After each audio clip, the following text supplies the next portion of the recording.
Yesterday Upon the Stair by Pit Viper of Doom. Chapter 43. Toshinori wakes up in a cold sweat. Again.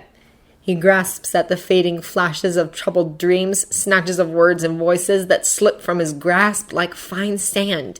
He keeps his eyes closed and his breathing slow, fighting to stay in that hazy limbo between sleep and reality in an attempt to carry thoughts from one world to another. But it comes to nothing in the end. Toshinori opens his eyes to a pounding heart, a tired mind, and no more answers than he ever had before. Transferring his life from one place to another was done almost thoughtlessly. His place of residence is less a home and more a place to keep things and sleep occasionally, and his private room in the New Heights Alliance dormitory serves those purposes just as well. The fact that he's having trouble sleeping has nothing to do with where he happens to be. Something tells him these fears and worries would follow him from the dubious comfort of home to the ends of the earth. The only thing that sticks with him is a voice, because that voice was not from a dream, but was very, very real. You believe yourself the savior of the world when you fail to save someone who should have been so close to you. Shigaraki Tomura, born Shimura Tenko. Toshinori shuts his eyes, curls up on his side as if he can ward off the memory. What would your precious Nana say if she knew that you failed her own grandson? He can't. Can't escape the memory. Can't demand answers from a dead man. Can't even hear the frantic whisper so close to his ear. Not your fault, Toshi. Never your fault. Izuku wakes up warm. He wakes up pleasantly drowsy, which happens rarely. Usually, he wakes up feeling like death warmed over or feeling wired and restless. Nothing in between. Waking up in the morning is rarely comfortable, and yet here he is now curled up warm with his cheek pressed against... Something rises and falls under his arm, and Izuku's eyelids drag open. Ah, right. There's only one pillow, and Izuku has apparently foregone using it in favor of mashing his face against Todoroki's shoulder instead. He has an arm thrown loosely over his friend's torso, rising and falling slightly as Todoroki breathes. Before Izuku can gather his thoughts back into organized sets, Todoroki stirs, his steady breathing shifts, and suddenly Izuku isn't the only one awake anymore. It's disconcerting, almost. A lot of things make perfect sense in the wee hours of the morning, only to turn out odd and strange and confusing once the sun rises and common sense returns. For example, he knows logically that Todoroki was the one who held his door open, didn't protest when Izuku took the silent invitation, and then literally invited him into bed. They may not have exchanged a single spoken word, but it all felt very clear and straightforward at the time. All the clutter in his head and the uncertainty that came with being awake at 8 o'clock in the morning pointed to a clear course of action, and Izuku had taken it. But now it's morning. Now it's all gone. The darkness and the fear and the nightmares that still felt semi-real. But Izuku's still here, lying in Todoroki's bed and using him as a pillow while they both wonder where to stand now. At least Izuku's wondering. He can't say for sure what Todoroki feels at the moment. A stab of unreasonable panic has him sitting up, disentangling himself from Todoroki as carefully as possible. Embarrassment runs through him, thick and sticky and uncomfortably warm, and the split-second view he has of Todoroki's face only makes it worse, because Todoroki looks every bit as awkward and embarrassed about this whole thing as Izuku feels. He'd rather not endure an uncomfortable silence, nor force Todoroki to ask him to leave, rather not have to hear it and be unable to answer back, so instead he signs a quick "thanks for letting me stay" that he's sure Todoroki doesn't even catch, and makes a hurried exit. Thankfully, there's no one out in the hall, and his own door is all of 2 steps to the right, so Izuku ducks in and tries to settle his nerves in the solitude of his own room. He realizes rather belatedly that he left his cat. Training kickstarts that very morning. They have quite a bit of lost time to make up, considering that training camp got cut down to all of 3 days. Izuku wonders if the 3 subsequent days he spent locked in a hellhole will make a difference. He didn't get much combat practice in. He mostly just ran around, talked to ghosts, and cried a lot. The provisional license exam is coming up. If they pass, it will mark their next step toward becoming heroes. It's only a glorified learner's permit, and they'll still be restricted in what they can do, but it will authorize them to take action against villains in the future without the threat of legal consequences. Izuku grinds his teeth as Aizawa-sensei tells them all of this. He sees the back of Uraraka's head whenever he faces forward, and if he glances to the right, he can see Kirishima 2 seats down. He has to turn a bit further to see Ida, Todoroki, and Yaoyorozu. They came so close to getting expelled after coming to help him, he thinks. He only really has Aizawa's word to go on that, and the man does have a history of fibbing to make a point or motivate them. But it could have happened. It would have made sense for it to happen. It wouldn't have been fair, but it wouldn't have been out of nowhere either. He hopes they all pass. Then, if there's a next time, maybe they won't have to risk their futures for the sake of saving lives. Then he hears what the order of business for the day is supposed to be, and Izuku takes a deep breath and lets it out in what sounds suspiciously like a sigh. Uraraka twists around in her seat, in Bakugo's old seat, and her face is lit up with a blinding grin. "Special moves!" she whispers, shouts at him. "I've been brainstorming lately. How about you, Deku?" He shrugs. He has full cow, but that's not a special move so much as a way for him to use one for all safely. He's imitated All Might's signature smash moves, but he hasn't been able to manage any of them without breaking bones and... oh well, he's not All Might, is he? All for One was twisted, manipulative, and evil, but he wasn't quite wrong about everything. All Might is All Might, and it's up to Izuku to learn from him, but not to be him. Their teachers are going all out for this. Izuku never expected anything different, but it's extra clear when they reach the training ground for today. Besides Aizawa-sensei, they're joined by Midnight, Cementoss, and Ectoplasm. While Aizawa and Midnight instruct them one-on-one, Cementoss tailors the environment to their individual needs, and Ectoplasm spawns dozens of clones to use as training dummies. Explosions fill the air. Bakugo's already getting started. He's got a head start already, Izuku knows. He's been making up moves since his quirk first came in, and he's already got several ready that just need improvement. Everyone else is dispersing, talking to Cementoss for requests, asking Aizawa for help, or going off to do their own thing. Uraraka's already airborne, looking determined, but slightly green. Eventually, the only one still standing near him is Rei. Near is a relative term, of course. Her attention is turned outward, watching his classmates train their quirks and figure out new applications, and Izuku finds himself watching her too. His hands flutter at his sides, finger-spelling along with his rapid-fire thoughts. He has 2 options, the way he sees things. Either keep developing his use of One for All the way he was before the villains showed up, and hope something comes of it eventually. Or try to think of something new, something he hasn't quite tried before. There's an obvious solution to his problem, of course. If he wants to be someone who isn't All Might, someone who isn't even all that much like All Might, then the best place to start is the part of himself that All Might doesn't have and has never had. It all comes back to his first quirk. Having trouble? Izuku jumps, half turns in midair, and catches himself so he can properly face All Might. There's a split-second moment of alarm when he sees that he's surrounded by students in his true form, not in his hero form, but... oh, right. His mentor smiles at him. Did I sneak up on you just now? I don't think that's ever happened before. Izuku manages to smile back, but he's not sure it's completely convincing. All Might looks upright. He's standing upright and seems to have no problem doing so, but he's injured still. Bandages cover his forehead, his arms, one of which is in a sling, and at least part of his chest, judging by the edge of white peeking out from beneath the loose collar of his shirt. Izuku is used to seeing him in this form, but for the first time, All Might looks so breakable to him. There are extra shadows beneath his eyes that Izuku knows he's never seen before, and now that he's looking at All Might properly, he can tell that there isn't much behind the smile. Are you okay to be out here? He starts to ask, but over All Might's shoulder, Nana shakes her head at him. Let him help, kiddo, she says. He needs a distraction, and I'm pretty sure that you don't not need the help. I was distracted, Izuku says instead. I'm trying to work out what I want to do. All Might nods. Just remember. He hesitates, and his lips go pale when he presses them together for a moment. You know not to copy me, right? His voice goes soft when he says that, his face troubled, and Izuku tries not to wince. It's uncomfortably close to what they've both heard from All For One, but it's not wrong.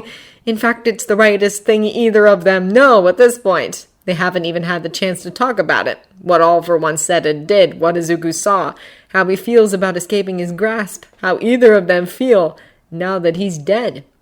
I know, Izuku says before it can become awkward, but it's harder to figure it out when I only know what not to be and not what I'm supposed to be. He activates full Cal, feels the power course through him. Not all of it, but enough, and that's the frustrating part. He has what he needs, he just doesn't know what to do with it next. That's not an easy answer, All Might says, and unfortunately it's not one that can be fed to you, because what you're supposed to be is you, and at the end of the day no one else can tell you what that means. Oh dear. He turns as something falls out of his back pocket. While he's looking away, Izuku takes the opportunity to shoot a glare at Rei for slipping it out in the first place, the little menace. All Might heaves a sigh and looks as if he's about to try and stoop to retrieve it in spite of his injuries. Relaxing his power, Izuku darts it and picks it up before he can strain himself. It's a book, and Izuku sees the cover before he can think better of it. Teaching for Dummies!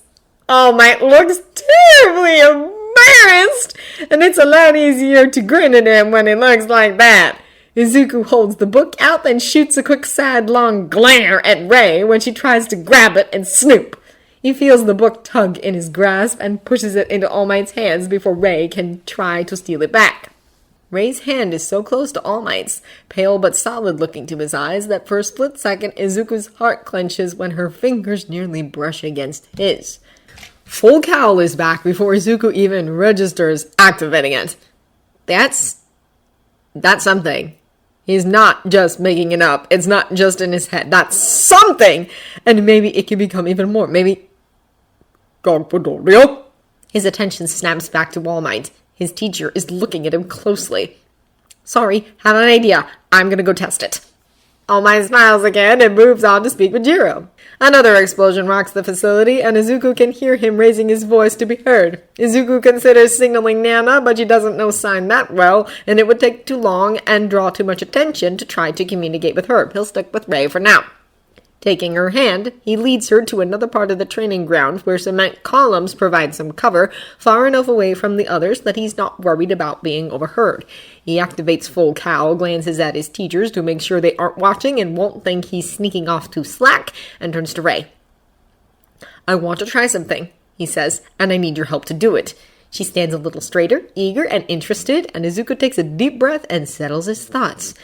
It had been a wild, chaotic moment. He hadn't thought much of it, not when it was happening and not now. It had just happened, and there hadn't been time, and after everything was over, he'd been too focused on knitting his mind back into something resembling order and reason. He'd been running on pure instinct at the time and couldn't have worked out if it was something concrete or just a vague feeling in the heat of the moment. The dead had been everywhere, countless souls crowded around him, reaching out for him as they pushed him toward freedom, and in that moment some part of him had reached back. Tell me if this, feels bad, he says uncertainly. Rei nods, and Izuku reaches for her. It's hard to recreate that feeling here in a controlled environment instead of a screaming battlefield in the middle of the city. But Izuku does his best, taking Rei's cold hand, reaching inside of himself, and pushing! Her form flickers, hair writhing, and she shoots up off the ground and sends concrete dust wafting up. Alarmed, Izuku lets go, but she seems okay. A little dazed, maybe, but not unhappy. You okay? Izuku asks. Fine, she says, blinking. Feels funny. Sort of muzzy. She floats back as she answers and hits the closest cement column. As in, she actually hits it. It stops her. Rei blinks. Izuku blinks. Slowly, she turns around and puts her hand to it. She can still phase through it like an image, like she always does, but it's not automatic. She can touch it, too. Rei looks upward. On top of the column, maybe 10 feet off the ground, is a chunk of cement about half again as big as her head. It's probably rubble blown this way by Bakugo's quirk, and it's far bigger than anything Izuku has ever seen a ghost be able to move. In a blur of black and white, Rei flits up to the top of the column and gives the cement chunk a hard shove. As Izuku watches, the chunk goes tumbling off the top of the column and lands with a scrape and a thud on the ground near where Izuku stands. Izuku gapes. Once upon a time, a lifetime ago, he'd seen a broken TV nearly fall on All Might's head. But that had been a heavy and unstable mass, balanced in an already precarious position on a rickety stack of garbage.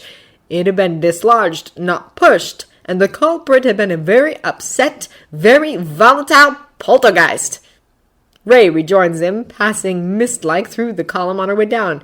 I think it's gone now, she says. Whatever it was, can we do that again? Ochako has a pretty good vantage point 10 feet off the ground. Her stomach is protesting vehemently, but it's taking her considerably longer to puke than it used to, so she counts it as progress. The edges of her vision are beginning to blur when she sees a familiar little figure in black and white just within her peripherals. But when she turns her head, all she sees is Deku standing in the middle distance, quirk activated. She releases her quirk to give herself a break and sighs with relief when the vertigo eases. A month or so earlier, she might have convinced herself that nausea was making her see things, but now... well, now she knows better. The first day of end-of-summer boot camp runs long and hard. It's hardly the worst training Shoto has ever experienced, but it's considerably more intense than the usual school training, and it leaves most of the class worn out. For his part, Shoto only feels comfortably tired by the time they're released back to the dorms, and he only becomes aware of how bad it is for the others when he and Ida walk into the garment room and find their classmates sprawled out on the couches looking half dead. Ida's booming voice reaches every corner of the room. That was an excellent day of training. Remember to go to bed early. A couch cushion nails him in the face, followed by furious shushing from Uraraka, Kirishima, and Atsui. Put down, Ina! Uraraka whisper shouts, and it's easy to see the reason. Midoriya is slumped against her side, apparently fast asleep. Oh! Ina lowers his voice as well, which is quite a feat for Ina. My apologies, though. Perhaps it would be better for him to return to his room. We may all be tired, but a little rowdiness is part of the course in our class, and he might appreciate being able to sleep without being disturbed. Uraraka gives him a positively wounded look, and Shoto can kind of understand why. Moving Midoriya means waking him up first, and he looks peaceful enough that it feels wrong to do so. Nope! Die! Another stage whisper comes from Kaminari, wandering over with a marking pen twirling in his hands. Uraraka's wounded expression turns venomous. Kaminari grins with pure mischief at his face. Hey, if he didn't want to get pranked, then he shouldn't have fallen asleep down here in him, right? He's not wrong, Asui says dryly and disregards the glare that Uraraka throws at her. Just don't wake him up, Kaminari-chan. Of course not, wouldn't dream of it.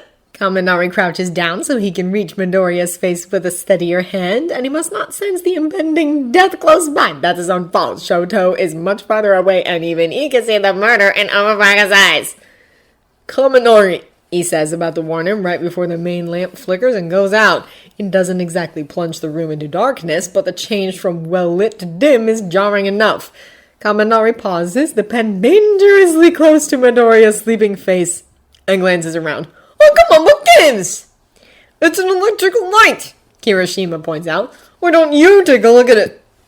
Kaminari snorts, but stands up anyway, the pen slipping from his fingers as he turns away. Whoops, hang on! Oh, come on, where'd my pen go? Uraraka, did you kick it under the sofa? Yeah, I did. Uraraka levels another glare at him. You're not getting it back, and I'm telling Momo not to make you another one. Kaminari rolls his eyes and goes to check the light. He's only a step away from it when it flickers back on, as bright and steady as if nothing happened. Oh, boo! I lost a pen for nothing! I'm up, Asui says, and is echoed raggedly by most of the others. Ida pulls Kaminari aside for a stage-whispered lecture on being considerate to classmates during their off hours, and Shoto moves to find his own seat. He's not quite tired enough to go to bed yet, and he doesn't mind the company. Uraraka catches him by the wrist as he shuffles past her. Hey, Todoroki, I'm glad you finally got here, she says in a hushed voice. Switch with me, I have to go to the bathroom. What? Shoto says, but doesn't fight her when she manhandles him into her spot and transfers Midoriya's limp, slightly drooling head from her shoulder to his. Uraraka springs to her feet with a sigh of relief. You're a lifesaver, she tells him and rushes off to the first floor bathrooms. Midoriya barely moves through the entire exchange. Not that Shoto blames him. He spent at least the second half of the day just on quirk strengthening exercises, so it's no wonder he's tired. Shoto's tired too. His muscles ache and his whole body aches in that peculiar way it always does when he strains his limits when using his quirk. But it's easy to sit on the soft couch, to angle himself into a more comfortable surface for Midoriya to sleep on, to regulate his quirk to a pleasant level of warmth. It's easy. He has no idea why it's so easy to offer comfort when he's spent his whole life being denied it, but that's a train of thought that he's not quite prepared to have while surrounded by quietly rowdy classmates who tend to joke in the face of sincerity. Maybe he'll ask his mother about it the next time he sees her. It seems like something she'd know about. Eventually, they all drag themselves upstairs and into bed. Shoto's sorry to see Midoriya wake up, but Midoriya himself barely seems to notice as he limps his way up to the second floor. The only time he shows signs of wakefulness is when he fights the others' attempts to herd him into the elevator, so Shoto resigns himself to helping drag him up the stairs instead. He leaves Midoriya at his bedroom door, and that's the last Shoto sees of him for the rest of the evening. This time, when Shoto wakes up with the sensation of fingers slipping from his grasp, he's alone. He can't turn his head and reassure himself because there's no one else in the room with him. Logically, he should know that Midoriya is right next door, alive and well, and probably too tired to deal with this nonsense, but it's hard to have a grasp on logic when you've just woken up in a literal cold sweat in the middle of the night. His room is a double-edged sword. The familiarity is calming, tatami flooring and the softness of a futon and comforter, but at the same time familiarity brings memories, not all of them pleasant. He sleeps well in a futon with tatami mats underneath him because that's all he's ever known, but he's known them at the same time as he's known other, far less pleasant things. Shoto blinks and finds himself standing in front of Midoriya's door. He doesn't want to walk and a drink of water. He knows what he wants. He knows what will help, but he hesitates. Of course he does. He's had bad dreams before. He's carried himself through bad nights. He can do it because he's always done it. Because he never had a choice. Because asking for help got him shouted at or worse. So why is it so easy to do it now? He stands there for a good few minutes before the door opens. Midoriya's tired face peers out, and Shoto feels positively wretched. It must show on his face, going by the fact that Midoriya doesn't shut the door on him. Instead, he opens it wider. Midoriya stands to the side, and the invitation is as clear as it was when Shoto offered the same. It's dark. Too dark to see All Might's face in the posters on the wall. Midoriya is already shuffling back toward his bed, shifting Mika to one side, when Shoto halts in the middle of the room. He's sleepy and miserable, but not so much that he's forgotten the awkwardness of the previous morning. He remembers, and he's not eager to repeat it tomorrow. Is this okay? Speaking feels wrong, and Shoto doesn't know why. Is it the darkness, the late hour, the fact that Midoriya can't answer back the same way? I didn't mind, but if you... I don't want to bother you. You don't have to... Midoriya turns back to him and sighs audibly. He sounds put upon. Not with his presence, Shoto realizes, just with the questions, the hesitation. His classmate signs something, but it's dark, and Shoto is still a beginner. He catches the sign for sleep, but no more. Midoriya sighs again, and for a single vague instant, Shoto feels as if he's being nudged forward. He hasn't slept in a bed since his last hospital stay. He hasn't slept in a real bed since ever. It's softer than his futon, but not as soft as he expected. Sleeping so high off the ground is something he'll never quite get used to. But Midoriya is there, and Midoriya has this knack for making things easy, for making complicated things a great deal simpler, and for quieting the thoughts in his head until Shoto knows what to do. Shoto falls asleep and stays asleep, and it's easy. Things fall into a routine for the rest of the week. During the day, Izuku trains both of his quirks. With one for all alone, he pushes the limits of his endurance, fighting to bring up his maximum percentage without causing injury. He spars with his classmates, with ectoplasm's clones, with anyone who was in Bakugo. A hairline fracture in his wrist sends him first to Recovery Girl and then to the support department, where eager-eyed Hatsune Miku listens to his requests and modifies his costume to have proper support for his arms. Rei helps with the other half of his training, and eventually, so do Tensei and Nana, and Narita, and even Yuno. Izuku fills notebook pages with observations and scribbled theories. He's empowering the dead, both with his presence alone and with an active use of his own power. He's not sure how it happens yet, or how to make it stronger. He wishes there was someone he could ask. There could be, he reminds himself whenever All Might is near. At night, he sleeps as much as he can. He doesn't go to Todoroki for every nightmare. Sometimes they aren't bad, sometimes they're the old nightmares of past ghosts and closet doors, and he can suffer through those without bothering anyone else. He only dreams about Kamino a few times.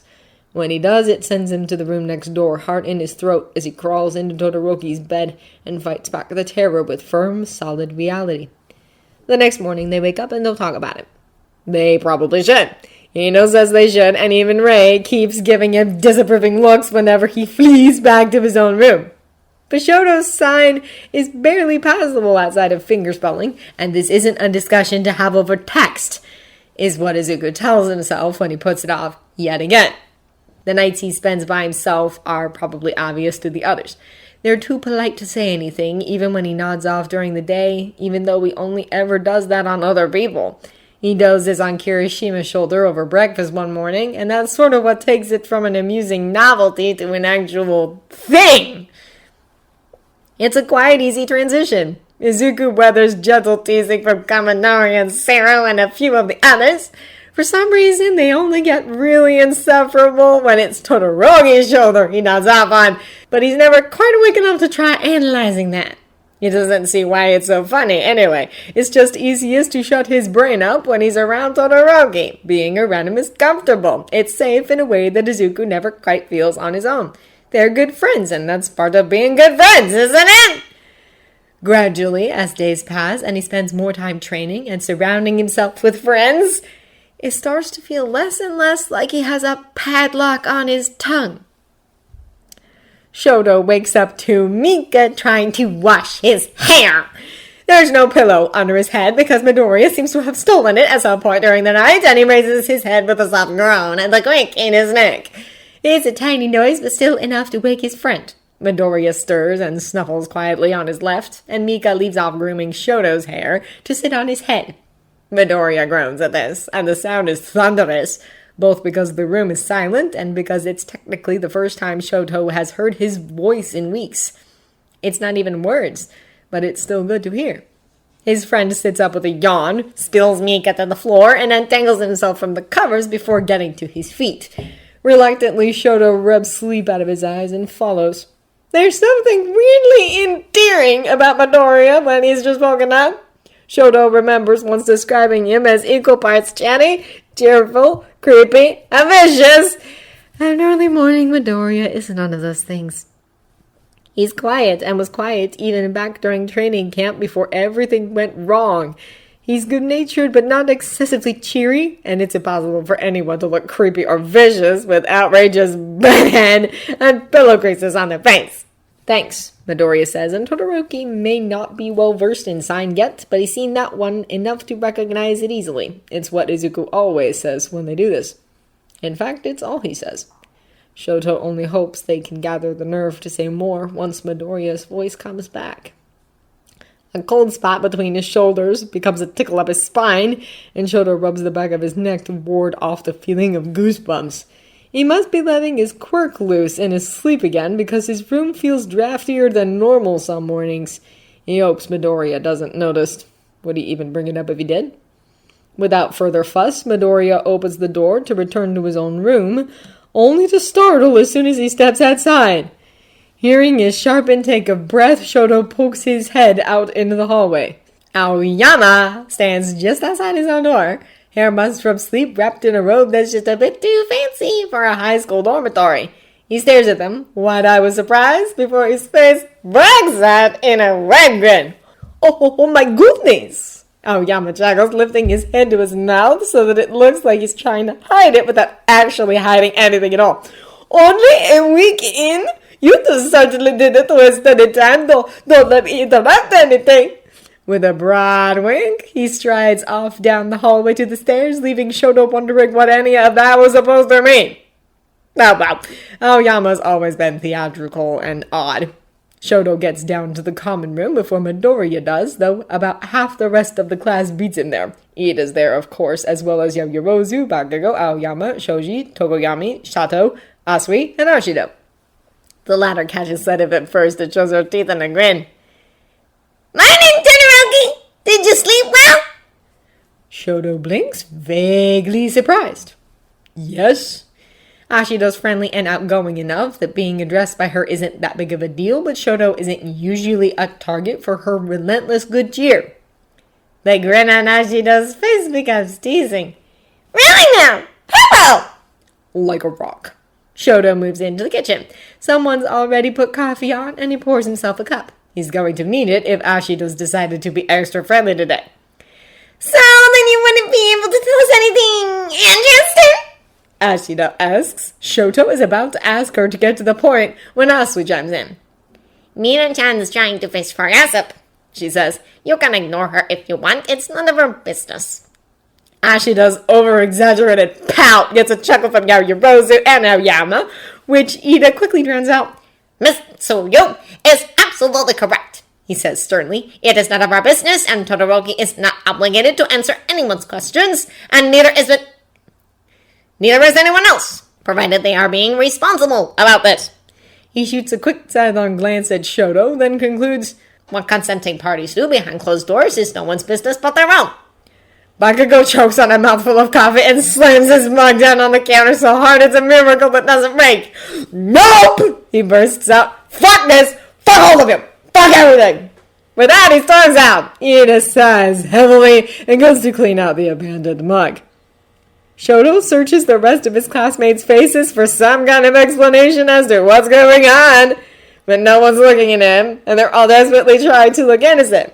Midoriya comes trotting out to the kitchen only a minute later, and it only seems to make things worse. Ashido doesn't try to wheedle answers out of him, but she does sit at the table and look ready to explode. It's too early for this. Once Izuku manages to duck out of the main room and out of sight, he signs so forcefully that he nearly whacks himself in the face. They think we're what? Instead of answering, Ray doubles up and laughs so hard that the lights in the common room flicker. Izuku leaps over a sweeping kick from Ida. It's a close thing. Ida doesn't use reciprocal burst to make it, but his quirk makes him wicked fast all the same. He follows up with a second kick that nearly knocks Izuku off balance, and in the blink of an eye, Ida has him on the defensive. It takes the upper limits of full cowl just to stay ahead of each blow, and Izuku focuses his power and pushes at those limits as far as he dares! He springs back onto a cement platform to gain some distance, but Ida doesn't let him stay far away for long. Sparring with Ida is good for this kind of exercise. He's the only one in class who's faster than Izuku is with full cowl, and his costume is mostly tough armor, so there's some room for error. It also helps that Izuku has barely ever sparred with him before, so Ida keeps him on his toes. He's different from Todoroki, that's for sure, though maybe that's because he knows Todoroki's fighting style forwards and backwards, so any variation stands out. But Todoroki's best with ranged fighting, and that shows through, even in hand-to-hand. He dodges mostly, keeps his opponents at a distance before getting in close to take them down as quickly as possible with a well-practiced throw or blows aimed at pressure points. Ida avoids close quarters too, but only because he mostly attacks with devastatingly powerful kicks, and he needs space for that. At first glance, his fighting style seems entirely unique to someone with his quirk, but the longer they spar, the more Izuku sees. There's another advantage to sparring with Ida. Izuku's learning a lot. Having Tensei close by to call out encouragement and advice doesn't hurt. Except it does hurt, but for different reasons. In a split second, Izuku sees an opening and lunges for it. It's far from perfect, being his first try, but he still manages to catch Ida by surprise with one of his own kicks, replicated with full cowl instead of engine. It's not lost on his friend. Ida takes the hit and stumbles back, and even though his face is hidden by his helmet, Izuku hears him laugh. You got it! He holds up his hand, and the two of them pause for a breather. I'll have to be more careful doing special moves around you. You have a good eye, Midoriya. Izuku signs a thank you, and Ida answers with an inexpert but still understandable, you're welcome. He's right, Tensei remarks. Rei's already off on her own, imitating some of the high kicks that Ida was performing. You have a good head for analysis. And if you get the chance, could you tell him he favors his right a little too much? It makes his moves that much easier to predict. Izuku nods without thinking and then freezes when he sees Ida watching him. It's so easy to forget that his secret isn't a secret from everyone anymore. That there are 2 people in his class who won't write him off if they see him doing something odd. A deafening explosion and crack saves him from whatever might come next. At the top of one of Cementos' high platforms, Bakugo is sharpening new techniques with his explosions. The whole class is pretty spread out. Ojiro is on another platform with a few others, apparently giving an impromptu martial arts tutorial. Others, like Obabaka, are working on quirk endurance. Still others are experimenting. Izuku can't quite tell from this distance exactly what Tokoyami is doing with Dark Shadow, but it sure does look interesting. At ground level, their teachers pick their way through the students, offering instruction and guidance wherever it's needed. It seems All Might is here as well, Ida remarks. Is it wise for him to be here, do you think?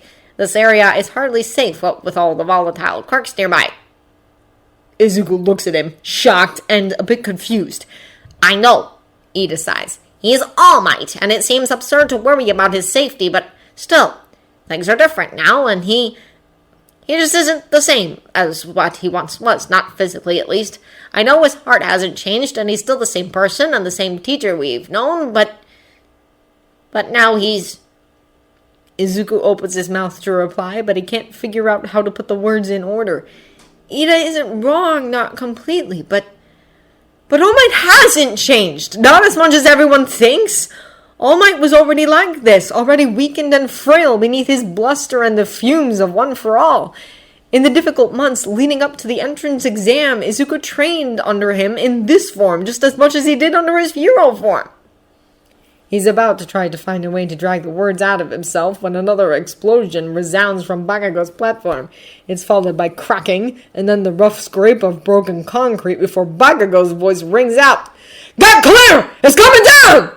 A massive chunk of concrete, dislodged by Bakugo's latest attack, tips off the edge of the platform and goes tumbling to the ground below. Full cowl is out before Izuku looks to the spot beneath it and sees All Might standing there. He's far away, too far away to outrun gravity, but One for All hums within him, and there's a presence at his side and a hand in his, small and cold and familiar. Go away! He hisses and pushes a thread of his power out of himself and into her. She flies, and no one else sees how she shoots through the air like an arrow from a bow and cannons into the falling concrete in midair. It's almost as big as Izuku is, but Rei hits it hard enough to shift its trajectory so that it crashes down on empty ground. All Might stumbles back, startled but unharmed. Rei perches on top of the chunk of concrete, now cracked from the impact, and grins like a pale little jack-o'-lantern. The others check on him, fuss over him, scold him gently for carelessness, but Toshinori barely hears them. All he hears is Aizawa's words. Back again, All Might? Don't overdo it, you're still injured, and it might not be safe. All he hears is Bakugo shouting from the top of the platform, Be more careful, All Might. His hands shake, both the one hanging at his side and the one hanging in the sling. No one's told him that in a while. No one's meant it like that. Who would say something like that to All Might? Of all people, who would ever worry over All Might's safety in the face of something so silly as a little falling debris? Is that what I am now? Someone who has to be protected by others. Now, of all times, when I've only just realized a failure. How am I supposed to fix it when I can't protect even myself? How am I supposed to make it up to her when I am this?